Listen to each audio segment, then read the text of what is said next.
안녕하세요. 마스카 대표 엉크랭이에요. 오늘은 하우스 브랜드 안경의 대한민국 출발과 역사 그리고 트렌드 변화를 알아보려고 합니다. 그중 1탄으로 해외 하우스 브랜드 편을 이야기해 드리려고 하는데요. 역사란 객관적 진실이라기보다는 설명자가 본 사실을 바탕으로 해설한다는 점 이해해 주셨으면 감사하겠습니다. 그러면 하우스 브랜드 정의와 특징에 대해서 알아볼 텐데요. 하우스 브랜드라는 것은 딱히 누가 먼저 창시했는지 알 수는 없지만 명품 브랜드처럼 브랜드 로고와 함께 여러 상품을 판매하는 게 아니라 안경만 전문으로 하는 브랜드라고 정의하고 있습니다. 그리고 독창성, 장인정신, 품질에 중점을 두고 생산하는 특징을 가지고 있다고 보면 될 것 같습니다.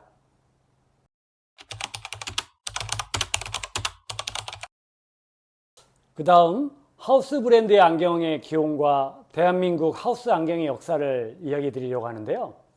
일단 먼저 회의 배경에 대해서 이야기 드리면 하우스 브랜드 안경의 기원을 보려면 출발지인 유럽 하우스 안경의 시작점을 보아야 한다고 생각하고 있습니다. 호경기로 인한 산업시대에서 명품 브랜드의 아이웨어를 제작해준 유럽의 아이사와 에스사 등의 아이에어 디자이너들이 불경기로 인해 퇴사하고 개인 브랜드들을 만들면서 시작됐다는 설이 가장 유력한데요. 그러면서 또 금속 안경을 만들려면 많은 금액과 디자인 실력이 필요합니다. 그러다 보니까 싸고 생산이 빠르며 특별한 기술적 디자인이 요구되지 않는 뿔테를 위주로 생산하면서 뿔테 안경의 트렌드를 만들었다는 설도 유력하고 있습니다. 그 중에서 가장 좀 주목해보고 싶은 브랜드가 있는데요. 제가 가장 아이디어가 위대하다고 생각하는 RC 베르른을 이야기 드리려고 합니다. 세계적인 안경 박람회가 파리와 이태리 두 곳 있는데요. 그 당시 뿔테에 주목하고 있을 즈음 돈이 없어서 부스를 내지 못하고 바바리 코트 안에 스테인리스 스틸 안경을 만들어 가지고 숨겨가고 지나가는 안경인들을 보면서 깜짝 놀래키면서 도전했던 그들이 지금은 세계적인 브랜드로 성장해 있다는 건데요. 아쉽게도 함께했던 디자이너들이 나가면서 마이크 기타 등 독자적인 브랜드를 만들면서 그 이후로 성장이 잠시 멈춰져 있습니다. 하지만 그들이 개발된 분리되는 다리의 아이디어는 아직도 안경업계에서 능가할 게 없다는 게 저의 개인적인 소견입니다. 그러면 이번에는 대한민국 배경에 대해서 이야기 드리면요. 그때쯤 한국의 안경시장 상황은 명품 브랜드와 수입 브랜드라는 이름으로 일본 브랜드들이 줄을 이루었고요. 메이드 인 재팬으로 이니셜이 되어 있는 이름 모를 안경들이 유행하던 시절이었습니다. 근데 우리가 꼭 알고 가야 되는 부분은요. 이런 상황 속에서 경쟁의 생존 또는 차별성 또 진정성 이런 의미를 두고 경쟁의 차별점을 찾던 안경원들 사이로 유럽 하우스 안경을 취급하는 안경원들이 늘어나기 시작했는데요. 지금은 사라진 안경원들도 있지만 하우스 안경을 전문으로 취급하던 초창기 안경원들이 있었습니다. 그 중에 압구정에서는 파피루스, 홀릭스, 오프스가 있었고요. 분당에서는 피플스, 도곡동의 아이디, 동대문의 페이스 보보스, 그리고 제주도의 파가니니, 마지막으로 아직 제가 운영하고 있는 지금은 이름이 룩앤미로 되어 있지만 예전에는 일삼뷰로 알려져 있었습니다.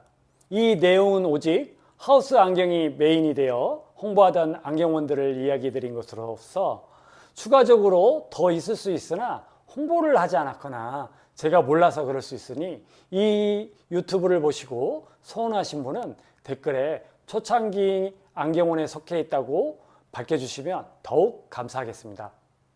이렇게 초창기 이야기를 하다 보니까요.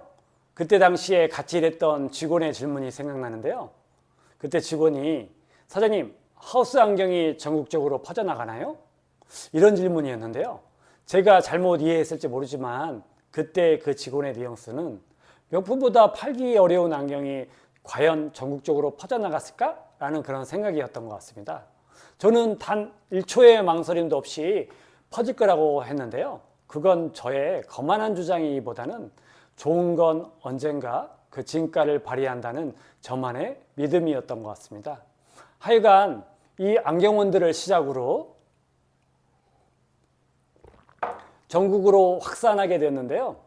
그 믿음이 맞아서인지 수입하는 브랜드마다 거의 히트를 치며 현재는 명품처럼 취급되는 아쉬움이 있을 정도로 급속도로 전국적으로 확산되어 있습니다.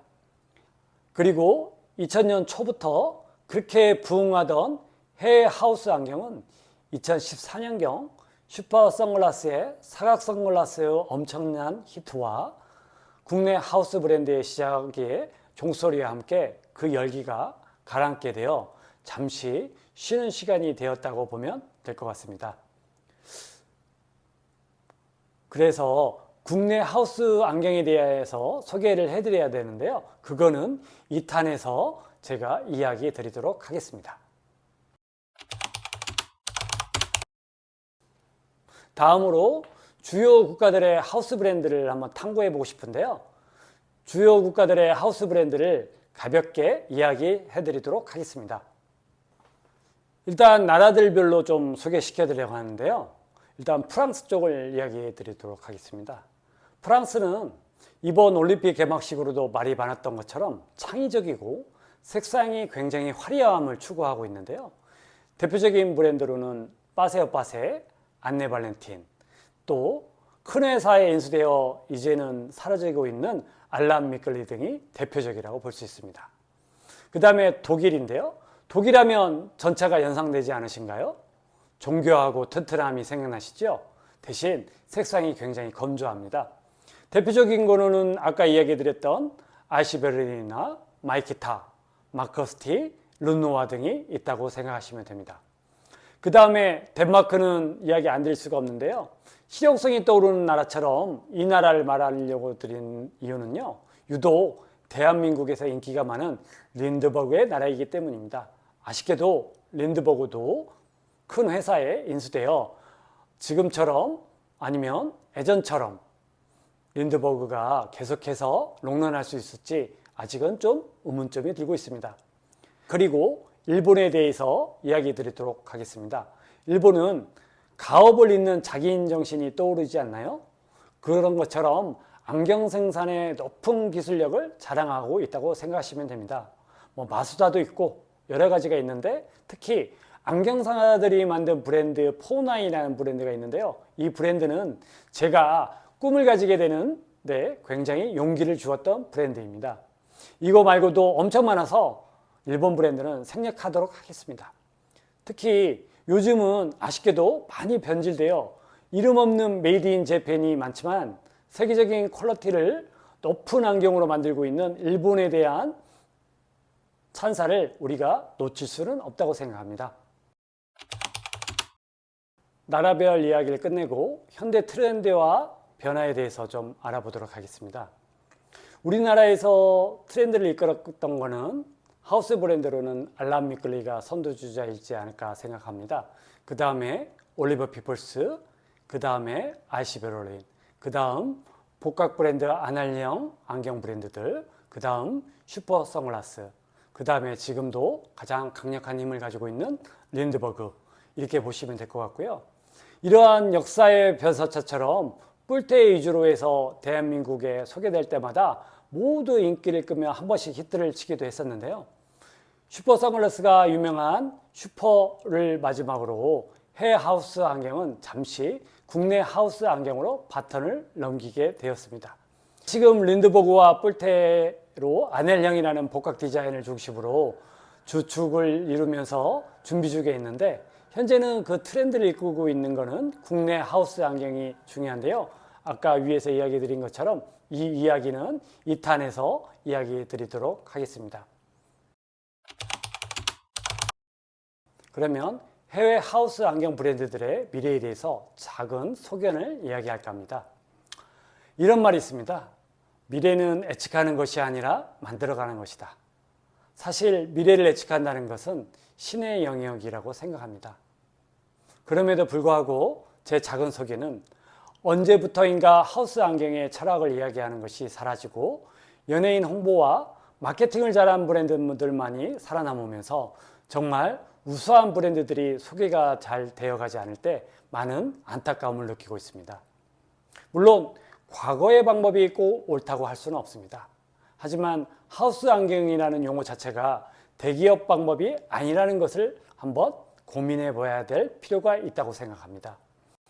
지금까지 20년간 하우스 안경을 지켜보면서 그 브랜드의 철학과 뿌리가 약하면 언젠가 막을 내린다는 것을 수없이 목격해 왔습니다. 세상에는 언젠가 진실이 밝혀지듯이 현 시대에 잠깐 이슈가 되는 하우스 브랜드는 있을 수 있으나 오랜 세월을 롱런하는 브랜드는 없다고 생각합니다. 그렇듯 하우스 안경의 미래는 뿌리가 깊은 브랜드가 언젠가 이슈가 될 거라고 믿고 있습니다. 다만 현 시대가 비약적인 기술의 발전으로 인해 그 기술을 응용해서 고객에게 새로운 가치를 전달해야 한다는 것은 하우스 안경이 가진 또 다른 숙제일 수도 있습니다. 결론적으로 제 생각은 제품의 시대에서 컨셉의 시대로, 하우스 브랜드에서 진정성의 브랜드의 시대로, 하우스를 이끈 70년대에서 이제는 80년대, 90년대 후배들의 시대로 바뀌어간다는 게 저의 미래를 바라보는 생각입니다. 오늘 이야기를 마무리하면서 생각이 납니다. 안경만을 위한 하우스 브랜드를 처음 본 순간 산삼을 보듯 떨림과 울림을 받았고 그로 인해 잠 못 이루며 저의 안경 인생의 방향이 결정되었던 그 순간을 지금 되새겨 봅니다. 그거는 그들의 철학 속에서 나오는 몰입의 결과물에 대한 감동이었던 것 같습니다. 저 또한 많은 안경들과 경쟁 속에서 매출을 올리고 사람 남기기 위해 선택한 부분도 많을 겁니다. 그러나 항상 매출을 올리기에 앞서 그 브랜드의 철학이 무엇이고 그 깊이가 얼마나 있는지에 대해 판단하며 브랜드를 런칭했던 것 같습니다. 하지만 지금은 너무 많은 좋은 브랜드들이 있다 보니 어떤 걸 팔아야 될지 모를 정도로 많은 브랜드들을 한 안경원에서 소개하고 있는 것을 종종 보고 있습니다. 저도 그런 세월을 보냈지만 이제는 그런 시대를 넘어 그 안경원의 철학과 맞는 브랜드를 선별해서 소개해야 되는 시대라고 생각하고 있습니다. 그리고 매출을 위해서 무늬만 하우스인 안경을 고객에게 소개하는 판단도 근절되어야 된다고 생각하고 있습니다. 모든 문명의 이기는 불편함에 대한 문제 인식에서 시작이 돼서 그 생각을 통해 나오는 결과물입니다. 복각과 카피가 연예인의 이슈로 브랜드가 되어가는 이 현실 속에서 고객의 문제와 불편함과 욕구를 해결해서 나오는 철학이 바탕이 되는 하우스 브랜드들이 탄생되고 소개되어 고객들에게 좋은 안경들이 넘치는 시대가 되었으면 좋겠습니다. 아직 제가 유튜브에 적응이 덜 되어가지고 어색하기도 하고 제작에 미숙한 점이 많습니다. 하우스 안경에 대한 특히 한국 하우스 안경 역사에 대한 2탄을 업로드할 테니 많은 관심 부탁드립니다. 그때는 좀 더 어색함을 있고 좀 정돈된 글들로 표현하도록 노력하겠습니다. 좋아요, 댓글, 구독, 알람 설정 부탁드리겠습니다. 감사합니다.